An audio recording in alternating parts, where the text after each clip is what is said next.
You described your interest in photographs that cannot be looked through. Are these moments of seeing rare? Thinking about Linda Connor's print, what are other pieces that challenge their audience to see their own photochemistry or materiality? Yeah, I'm so interested in this. I'm going to have a lot of trouble like giving a brief answer. Um, so I guess the first thing I thought I would mention. So well, to answer the question about whether these moments are of seeing are rare, I don't think that they are, or rather, sort of like were, in the kind of historical moments that some of these objects come from.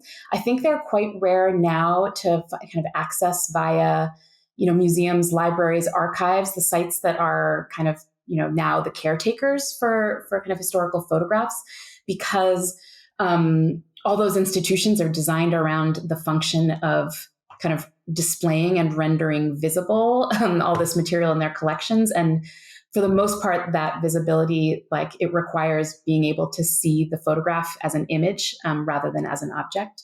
There's some norms around that are shifting now, but I think that's still the default. I have a project which I call Fixing and Fading, which was originally developed as an exhibition project at the Yale Center for British Art. That exhibition was canceled in some of the aftermath of the pandemic and the way that exhibition schedules were kind of thrown out of whack. And so I've been reworking it lately, both as a book project, and hopefully it will eventually be an exhibition, but it does not currently have a venue. So please be in touch if you want to talk about doing this at your venue. But so the purpose of this project, which I call Fixing and Fading, is to try and develop a kind of scholarly and curatorial and affective approach to photography that really foregrounds fading, loss, decay, degradation, breakage, all of those things, in a medium that was known for fixing, that is known for fixing, a medium that is often thought of as a way of, producing a kind of permanent pictorial record of something. And so I have encountered a lot of images in museums and archives over the past 5 or 6 years that I've been working on this project that just pose really, I think, profound questions about what kind of histories can be told, or aesthetic experiences can be had from fading or decaying photographs, and from like really focusing on their trajectories of change and transformation rather than kind of treating change, transformation, loss as a kind of thing to be avoided, prevented, and regretted, and then hidden away if things don't work out. And if it might be possible curatorially to reframe loss as a positive, or at least in kind of active positive terms. So can we treat a photograph as kind of having accumulated a visible record of its historical and environmental experience? And so, I went looking for faded objects that were not faded photographic objects that were not just beautiful, because there's a kind of aesthetics of loss and decay that is quite special, but that where, the kind of fading or breakage or loss kind of really affects the kind of knowledge or the kind of meaning that can be found from it.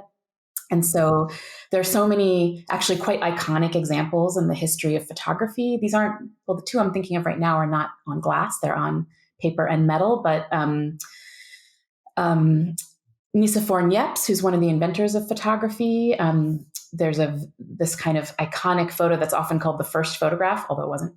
It's called the view from the window at Le Gras, and it's held at the Harry Ransom Center at University of Texas, Austin.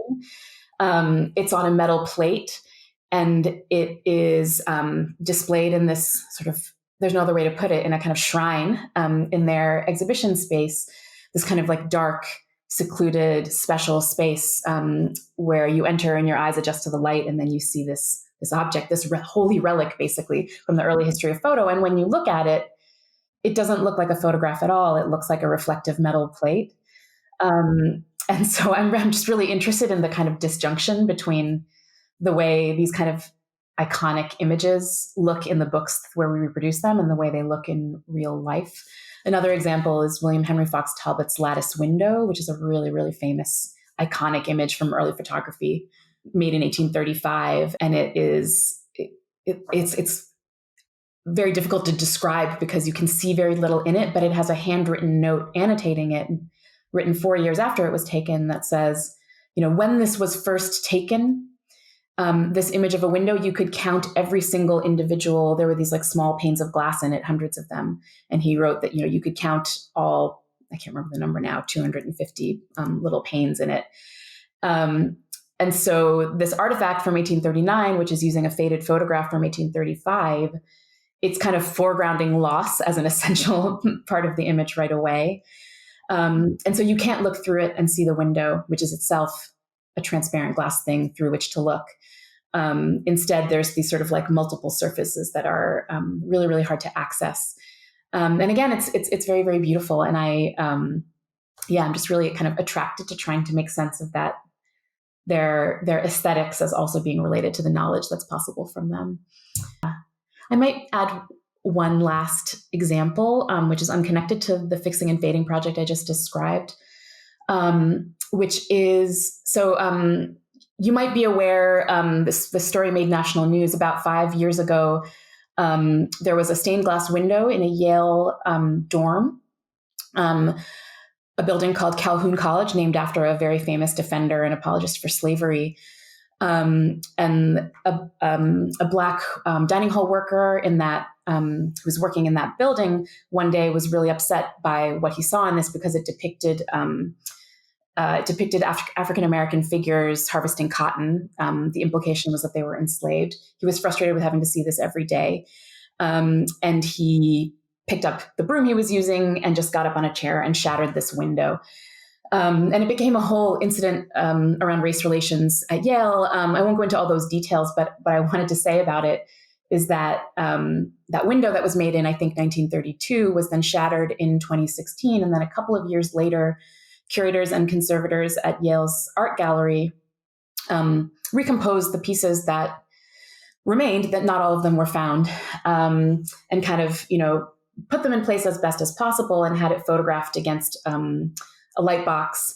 And they had them displayed in an exhibit that was about glass. And I'm always really moved by this photograph when I look at it. And it just really, it helps me kind of articulate the kind of multi-layered histories of objects, because the story of that object is, it's making in 1932 the moment in kind of university history when that seemed like an appropriate thing to put on a wall.